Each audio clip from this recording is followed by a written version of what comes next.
armies, then you know that its desolation has come near.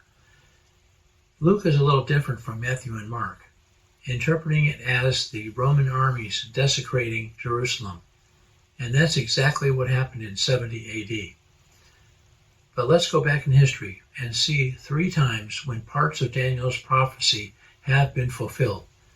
First, about 200 years before Jesus, the Syrian king Antiochus Epiphanes IV desecrated the Jewish temple. He outlawed circumcision, burned Torah scrolls, and forced Jews to eat pork. He sacrificed pigs on Yahweh's altar and set up an idol of Zeus inside the sanctuary. But his cruelty didn't stop there. According to 1 Maccabees, any Jewish mother who circumcised her baby in obedience to God's covenant was put to death. Entire families were executed for keeping the law.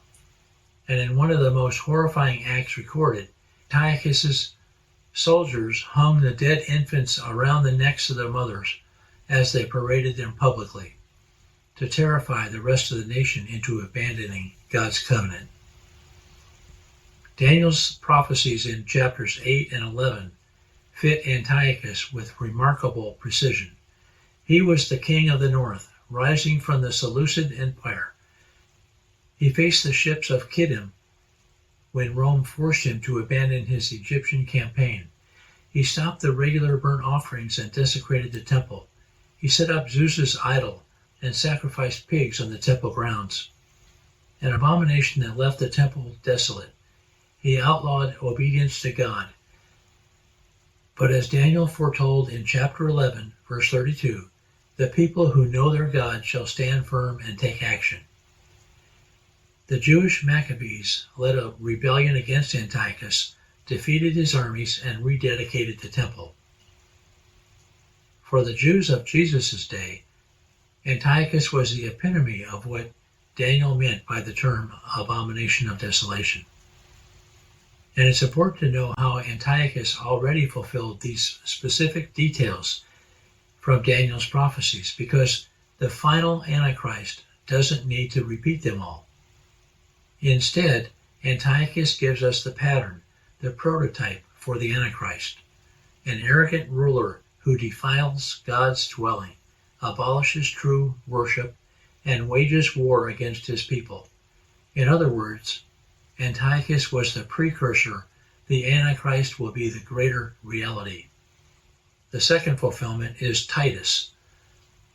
40 years after Jesus' crucifixion, another abomination of desolation occurred. In 70 AD, the Roman armies under Titus surrounded Jerusalem. In Luke 21:20, Jesus told his disciples, "When you see Jerusalem surrounded by armies, then know that its desolation has come near." And that's exactly what happened. The siege lasted months. Josephus, a Jewish historian who lived through it all, tells us that conditions inside the city became unbearable. Food ran out, starvation killed thousands, disease spread in the cramped, desperate conditions. People fought each other for scraps. Josephus even describes one of the most horrifying moments in Jewish history.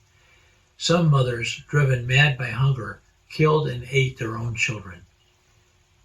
In the end, Jerusalem fell, and according to Josephus, 1.1 million Jews died, most by famine, others by the sword. Another 100,000 survivors were taken captive and sold as slaves. The temple itself was set on fire. The daily sacrifices stopped.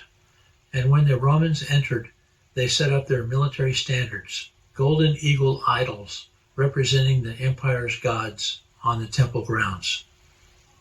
Sacrifices were offered to them right where God's house had stood, and that left the holy place desolate, exactly as Jesus had said. For Christians who knew Jesus' warning, seeing the army surrounding Jerusalem was their signal to flee. And according to early church history, the Christians in Jerusalem did escape, fleeing across the Jordan River to the town of Pella before Jerusalem was destroyed. Centuries later, Another possible fulfillment of Daniel's prophecy arose. The third fulfillment of the abomination of desolation is the Dome of the Rock. In 685 AD, the Muslim Caliph Abd al-Malik ordered the construction of the Dome of the Rock on the Temple Mount in Jerusalem. It was completed around 691 AD. From that time until today, no Jewish sacrifices have ever been offered on that site. This Islamic shrine was built on the Temple Mount where the Jewish temple once stood, and inside it is an inscription in Arabic denying that Jesus is the Son of God. To many throughout church history, that looked exactly like an abomination set up in the holy place. In fact, Sophronius, the Christian bishop of Jerusalem at the time, said, "Verily, this is the abomination of desolation spoken of by Daniel the prophet, now standing in the holy place." Some interpreters, like Ellis Schofield, go even further. He points out that Daniel's prophetic time markers line up exactly with the Dome of the Rock's construction. Daniel 12 says, "From the time that the regular burnt offering is taken away, and the abomination that makes desolate is set up, there shall be 1290 days. Using a day as a year, Schofield calculated this brings us to 688 AD, the exact year construction began on the Dome of the Rock. Revelation 11 mentions 42 months.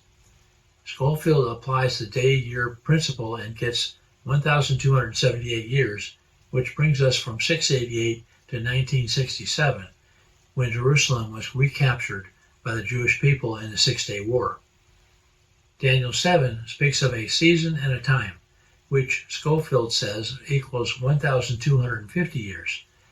That brings us from 688 to 1948, the rebirth of Israel as a nation. Are those coincidences, or was Daniel pointing to this Islamic shrine as a long-standing abomination that made the holy place desolate? Whether or not you agree with Schofield's arithmetic, one thing is not in question. For over 1,300 years, the Dome of the Rock has stood as a symbol of another God on the very mount where the Lord placed his name, and because of it, the Jewish temple has never been rebuilt.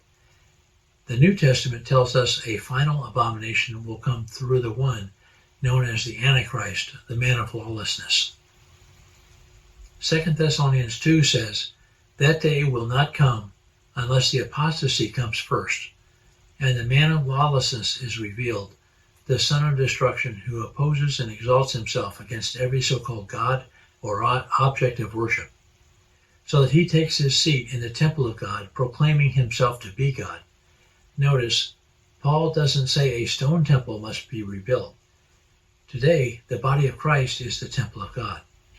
1 Corinthians 3:16 says, "Do you not know that you are God's temple and that God's Spirit dwells in you?" So the Antichrist abomination may not look like Antiochus with his pig sacrifice, or Titus with the Roman idols, or even a Muslim shrine.